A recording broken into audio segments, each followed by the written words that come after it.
Preteens, good job. 32 of you up here I counted as you were singing. That's pretty amazing. I have a question. How many campers are 16 and older? Please raise your hand. 16 and older. That's a fair number. How many of you are, keep your hands up. How many of you are second generation Christians or above? Okay. Now of the 16 and older, everybody put their hands down but the first generation Christians. If you're 16 and older and a first generation, that's awesome. That's awesome. Congratulations.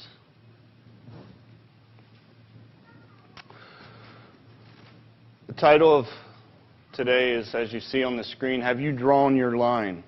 You know, you've probably heard the phrase, have you drawn your line in the sand? You know, it's a significant term stating a couple of things. One, could be drawing a line in the sand showing that they're going to go no further. Or one could draw a line in the sand showing that if it's crossed, the fight's on. Right? Draw your line in the sand and you're like, you cross that line? Well, we got things to talk about. We're going at it. But where did this phrase come from? How did it gain its notoriety? Well, I looked that up because I was curious. But look no further than the Alamo. Yes, right here in Texas. That's right. When William Barrett Travis scratched a line in the courtyard grounds of the Alamo Fortress and invited his men to join him on one side to commit their lives to the fight against Santa Anna's army or to stay on the other and attempt escape, he set an idiomatic precedent that is still in use today. Remarkably, this line in the sand story, probably one of the best known anecdotes in the history of the Texas Revolution, was first published more than 40 years after the battle took place and may have been a fabrication. So William Travis drew a line in the sand, and he told his men, if you cross this line, we're fighting to the death. And I'm already on this side fighting to the death. But if you want to go escape and run away, go for it. That's where it came from. But fabrication or no fabrication, we all know what drawing a line in the sand represents, don't we? A line some will cross, or a line some will not cross, both literally and figuratively. But today, I want to apply this spiritually to us. Have you drawn your line in the sand? You know, what lines are you willing to cross to get along with society? What lines do you cross to stay in good standing with your friends so you don't stand out? What lines do you stay behind because you fear the eternal, the great God? What lines do you stay behind because crossing them doesn't make you happy? You know, when you cross the line, it just doesn't make you happy. Well, today, I'd like to go through some examples in the Bible where individuals crossed the line and were punished, while others stayed behind the line and were blessed. So why is this so important? Why is this so important? You know, we come here to camp to see old friends, to see new friends, to get reacquainted with one another, develop skills, water skiing, football, volleyball, basketball, learn how to speak and talk in public, even learn how to dance. It's a good skill to have as you guys become older and want to find a lady. Well, for the men and for the women, I think you guys are all natural dancers. But, you know, have fun in an atmosphere that is to be more wholesome than what this world has to offer. That's why we're here. And every day we have a Christian living class where we sit and learn about God's way of life and try to apply it as we go out and enjoy the activities throughout the day and through the week and as we take it home. But turn to 1 Corinthians 7 and verse 14. 1 Corinthians 7 and verse 14. Why is this important? It says, "For the unbelieving husband is sanctified by the wife, and the unbelieving wife is sanctified by the husband. Otherwise, your children would be unclean, but now they are holy." You are holy. Do you think of yourselves as holy?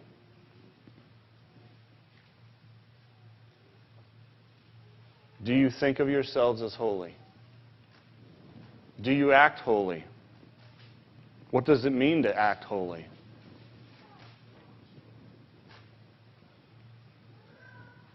You are set apart by God.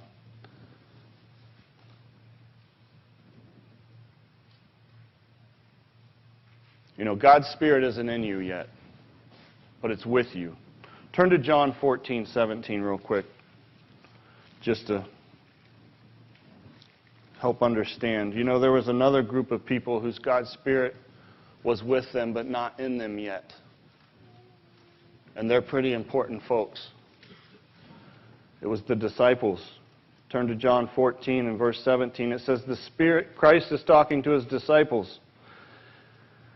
He says, "The Spirit of truth, whom the world cannot receive, because it neither sees it nor knows it, but you know it, for it dwells with you and will be in you." It dwells with you and will be in you. It's not in you yet, but it dwells with you. You are holy. You're set apart. Does that mean it makes it easy? Does that mean it's a guarantee? No, it doesn't. You still have to obey God. You still have to do what's right. And it's so important that you know how to make the right decisions, know how to act, know how to behave, how to be kind to one another. Because you're potential members of the family of God. So as children, young men and women set apart by God,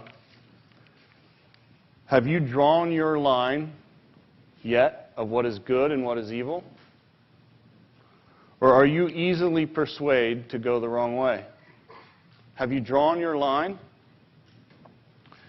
You know, before we get into all the examples and all the stories that everybody likes, let's turn to Matthew 7. Turn to Matthew 7.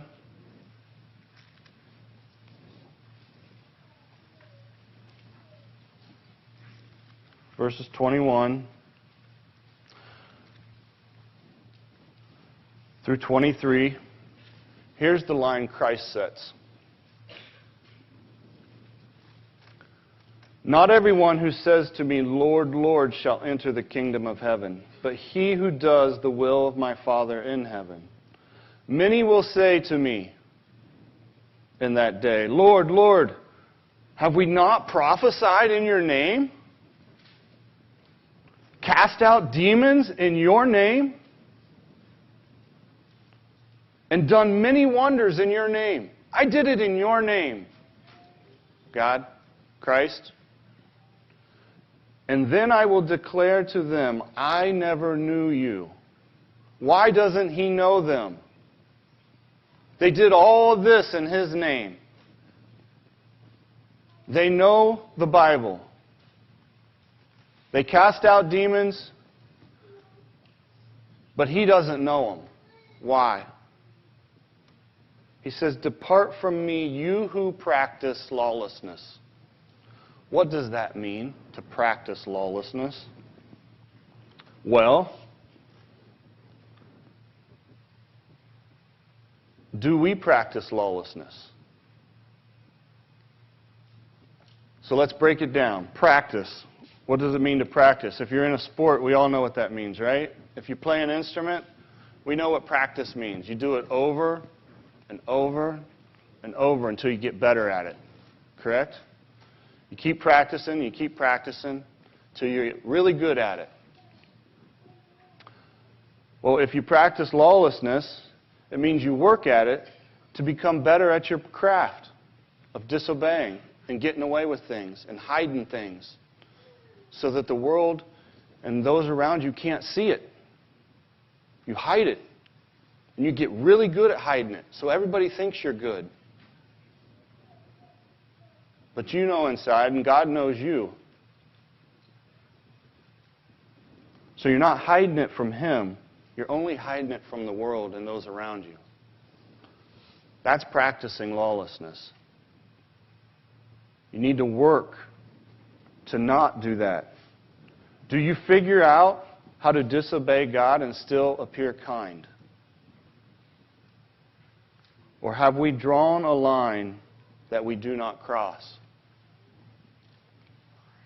Now, some lines are easy to draw. Some lines are really simple, like keeping the Sabbath from sundown to sundown.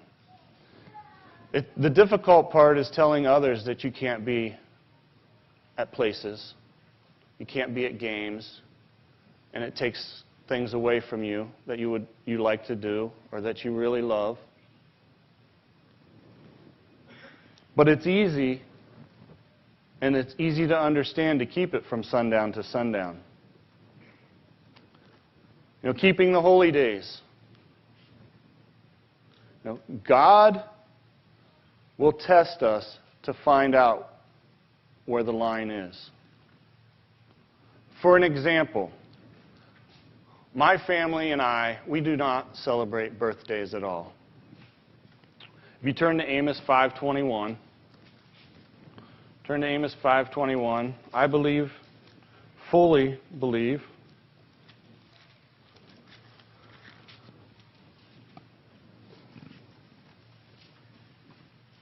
it says, I despise your feast days, and I do not savor your sacred assemblies. That a birthday is one of our feast days. And so even, when people celebrate Christmas and they say Merry Christmas, I don't say Merry Christmas back to them. When they say Happy Easter, I don't say Happy Easter back to them. When they say Happy Valentine's Day, I don't say Happy Valentine's Day back to them. And so on and so forth. Happy Halloween, etc. I don't say Happy Birthday. I don't celebrate birthdays. That's my line. And I know that's controversial, and it may cause problems for people, but that's the line I draw. That's one of my lines that I don't cross. For an example, have you drawn any of your lines that you don't cross? Have you studied it enough that you have a line? Or are we just going along with the crowd? 3 years ago, the entire church was tested. And before that, we go back 20 years ago, the entire church was tested. Are you going to keep the Sabbath? Are you going to show up for Passover and the holy days? Or are you going to let something interfere with it? That's a line. I'm not crossing it. We'll be tested again. And those that failed are going to get tested again. Why? Because God wants you in His family. He wants you there. He doesn't want to lose you. He wants you to be a part of it. So as long as we keep trying and keep pushing and keep working and don't give up, we're going to be there. That's a promise from God. So let's get into an example. Turn to 1 Samuel 8, verse 1. 1 Samuel 8.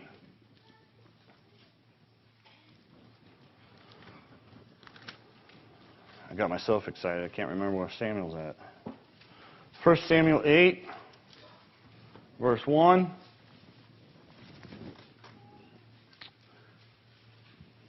And it says, "Now it came to pass, when Samuel was old, that he made his sons judges over Israel. And the name of his firstborn son was Joel, and the name of his second was Abijah. And they were judges in Beersheba. But his sons did not walk in his ways. They turned aside after dishonest gain. They took bribes and perverted justice." We got a lot of that going on today. But they were in a position to take advantage of people. You know, they were looked up to. They were in an advantage to take care of people, or take advantage of people. And it starts out so innocently.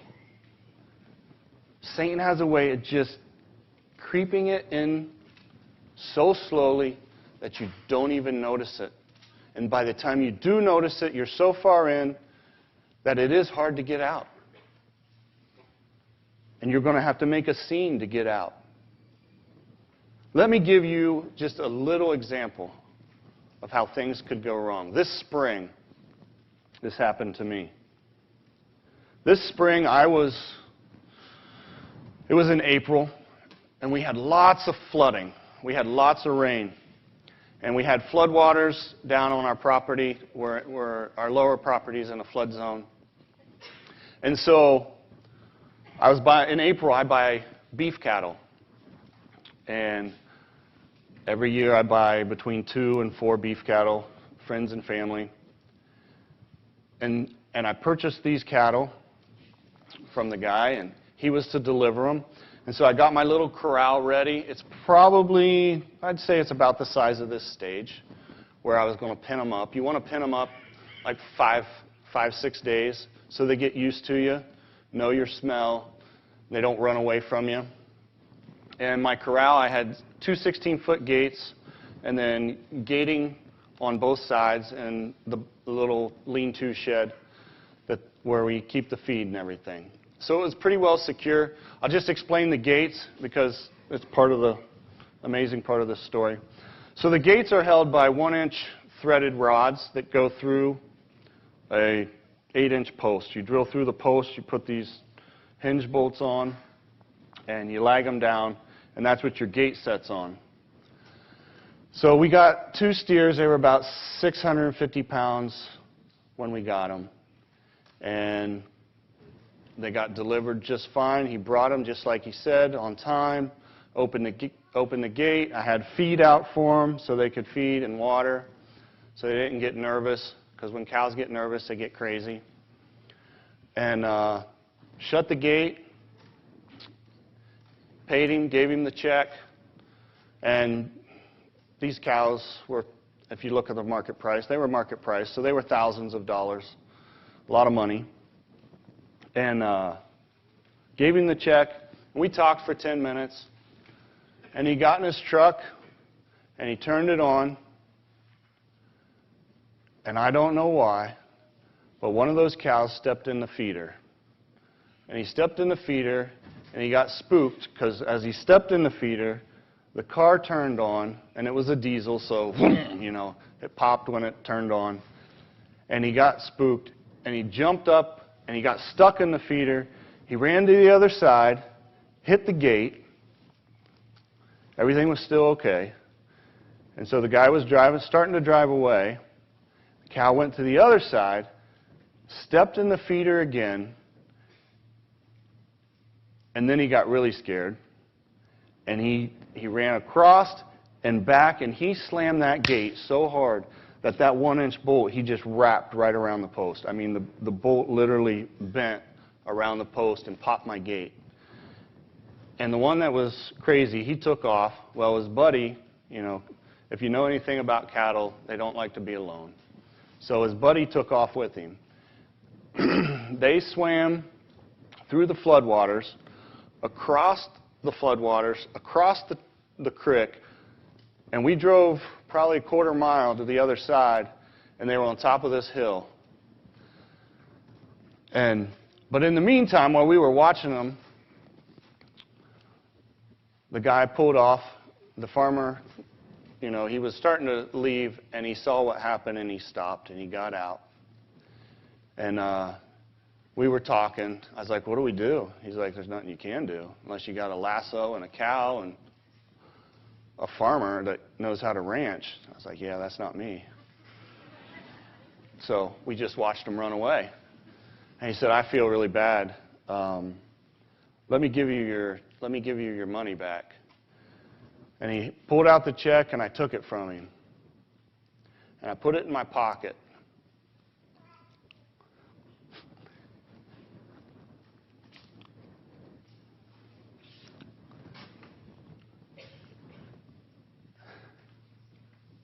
And I said, and it bothered me. Why did it bother me? I had to think about it. And we're still talking. And then I realized he'd done everything he was supposed to do. He brought the cows, he delivered them, put them in my paddock, and he was driving away. There's no reason in the world I should take this money back. So before we actually drove off and started looking for him, I pulled the check back out, and I gave it to him, and I said, this isn't mine, this is yours. You did everything you were supposed to do. You did what you were supposed to do. So he stayed after that, but that was the line. I could have easily taken that money and put it back in my pocket, and it was there for a few moments.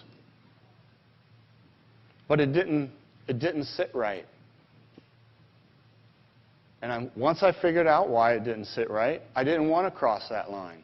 You know, Samuel's sons could have started off so innocently of figuring out how to swindle people, have dishonest gain, and it corrupted them. Don't let those little things like that corrupt you. Make it right. Make it godly. So let's take a look at another example. Let's turn to Leviticus 10. Leviticus 10.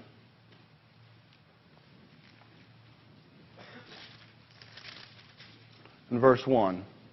It's another not good example.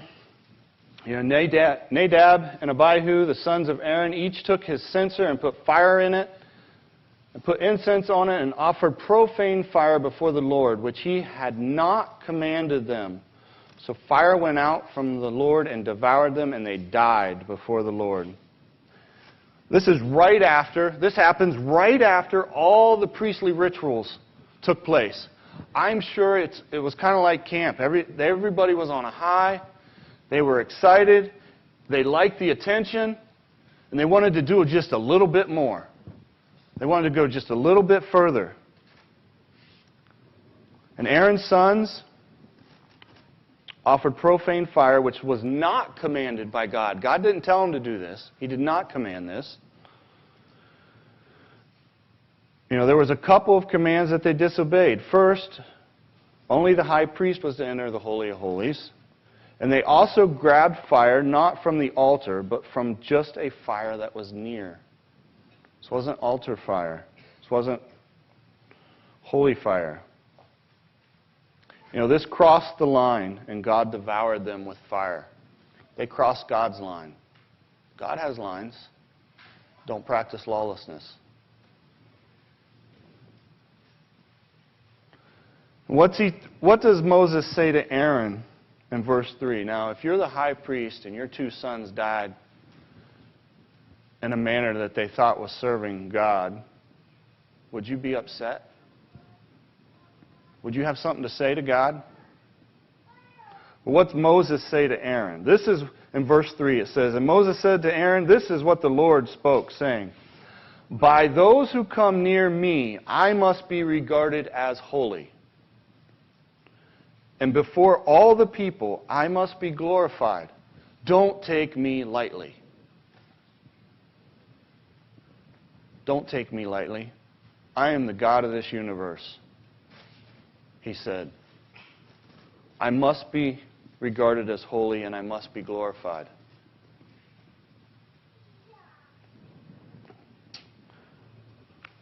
You are set apart and you are holy as well. Are your actions indicative of one that is holy? Do we think the way our Creator wants us to think?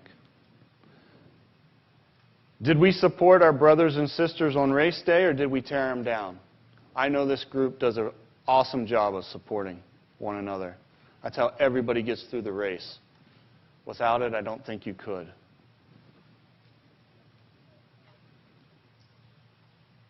And I know if you're anything like I was at your age, your thoughts right now are probably not necessarily on this, but wondering about the next activity that you're getting ready to go to. Or how long is this guy going to talk? Is it almost over? And the ladies are just wanting to leave so that they can talk.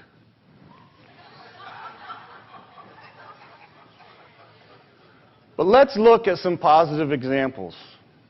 Let's look at some positive examples. In Isaac. You go through the story of Isaac showing how he never crossed the line. He always obeyed, even in his youth, he obeyed. If you turn to Genesis 22, verse 7 and 8.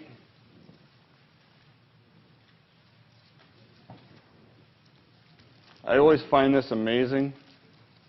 Doesn't really go into a lot of detail. In verse 7 and 8, Isaac spoke to Abraham, his father, and said, "My father." And he said, "Here I am, my son." Then he said, "Look, the fire and the wood, but where is the lamb?" Like, what are we going to sacrifice, Dad? For a burnt offering. And Abraham said, "My son, God will provide for himself the lamb for the burnt offering." So the two of them went together. Okay, Dad. If you say it'll happen, it'll happen. I trust you. But what happens? In verse 9, they came to the place which God had told them, and Abraham built an altar there and placed the wood on it, and he bound Isaac his son and laid him on the altar upon the wood. Was there a struggle? It doesn't say there was a struggle. Now, if I realized that my dad was going to bind me and burn me alive, I think there'd be a struggle. A very, very big struggle. Because I wouldn't want that to happen to me. But not Isaac. He let it happen. Doesn't talk about there being a struggle. I believe it took a lot of obedience to allow that to happen. Isaac didn't cross the line. He stayed obedient not only to God, but to his father as well. Not much. There's not a lot mentioned in the Bible about Isaac. Yet he is always associated with Abraham and Jacob, who there's lots written about. We even sing the song, Abraham, Isaac, and Jacob. And in Genesis 24:1, Isaac even let his bride be picked by a servant, by his dad. I don't know if you remember, I can't remember if it was last year or the year before last, when Mr. Fritz was up here and he had Blake and Logan up here, and he was asking them the question, would you let your brother pick your wife for you? And Blake was like, "Oh yeah, I'd do that." And Logan was like, "Oh yeah, I'd let him." I wonder if you'd let your dad pick your wife. Isaac did. I don't think I'd let my dad pick my wife. It's pretty amazing. I mean, it's just amazing when you read what Isaac did do. It's pretty amazing of the obedience that he had towards his father and honor. Okay, one more example. Quickly. We'll have to get through this quickly. Turn to Genesis 39. Genesis 39, 7 through 9. This one you probably all know. I think it was even mentioned this week or last week. And it came to pass, Genesis 39, 7 through 9. And it came to pass after these things, this is talking about Joseph here, that his master's wife cast longing eyes on Joseph, and she said, "Lie with me." But he refused and said to his master's wife, "Look, my master does not know what is with me in the house, and he has committed all things, committed all that he has to my hand. There is no one greater in this house than I, nor has he kept back anything from me but you, because you are his wife. How then can I do this great wickedness and sin against God?" He had a line. He was not sinning against God. This is something that many men have fallen prey to in the world. He was unwilling to cross that line. And we see that Joseph then was put in prison, falsely accused. So we might say it's not good to obey God, because he was put in prison. But we can also read the rest of the story and see that God was working with Joseph. And he passed this spiritual test.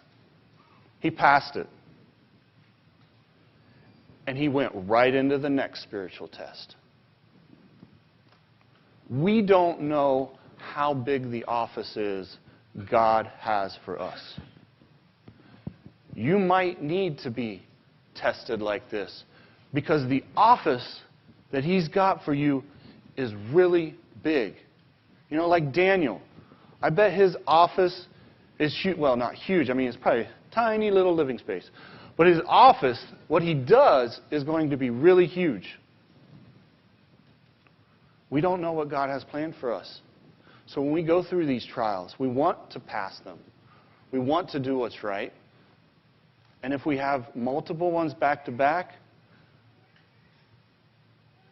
I encourage you to think that God has a great office for you. So pass every one of them. You know, keep positive. I always think on a couple of things when going through tough times. One, God is preparing me, so stay patient.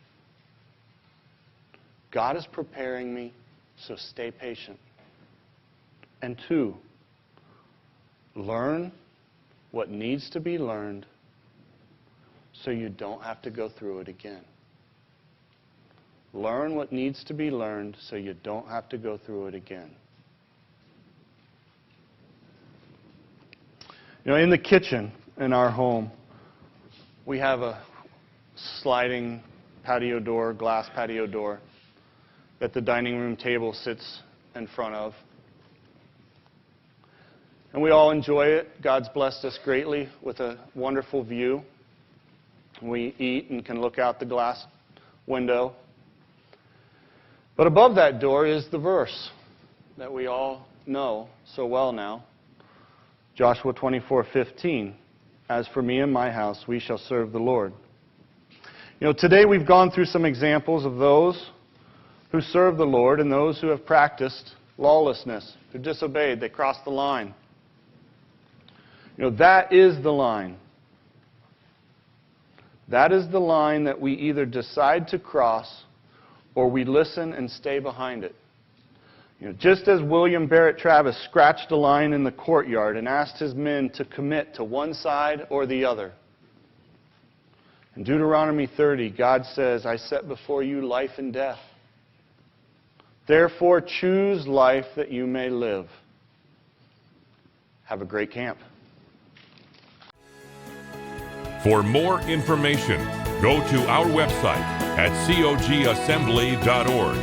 Copyright 2024, Church of God Assembly. All rights reserved.